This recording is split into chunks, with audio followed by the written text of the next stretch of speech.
Peace. Ethan Indigo Smith here, the philosopher stoned.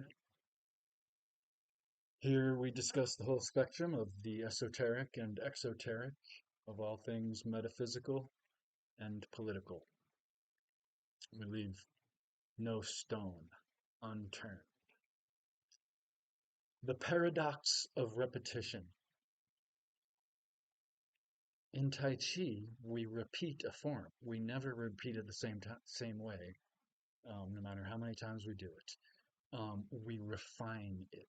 We refine our Tai Chi form as we practice it in repetition. There is no refinement without repetition. There's an expression, there's a quote from Confucius. Signs and symbols rule the world, not words and laws. This is very true. And it's because we get into patterns, right? And then these symbols and signs that we pattern and repeat become how we are, and that rules the world. When we have mindful repetition, we can find refinement. Lacking mindfulness in the things we repeat leads to lack of refinement and mundanity, and it doesn't develop mindfulness. It actually begins to restrict mindfulness itself. An example of this in the smaller microcosm of the present and more recent terms, um, we can find this happening when people repeat slogans, ideas, phrases that they've heard. And because they find it to be nuanced and they find it to be humorous and witty and maybe intelligent, and so they will repeat it.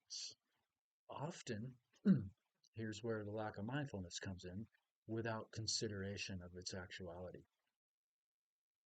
A phrase that was going around, or this little anecdote rather, that was going around, that has some truthfulness to it, but it, to really examine how it's not nuanced and not revealing, you gotta be mindful and examine it. Um, the Chinese people think Americans are silly because Americans still believe some of their media. The Chinese know that their media is lying, so they're more savvy. And ha ha ha. Well, let's take a step back though and note the difference between state-owned media and state-confined media. All media is state-confined, and certain stories, certain information will be released that's out of the state-dominated control. We call these leaks and so forth. But media in itself is confined. There's certain things you can say, certain things you can't. But not to say that everything in media is truthful. It's not. It requires examination. But state-owned media compared to state-confined media, that of course one cannot trust it. Of course one can assume that it is a lie or part truth at best, right? So these anecdotes, these phrases, these ideas that get repeated, they pattern us into places that are not in a methodology of refinement, right? They kind of cut that down. And in a bigger esoteric picture, what do people repeat for thousands of years, right? And so find these patterns playing out. These are the signs and symbols that rule the world. Um,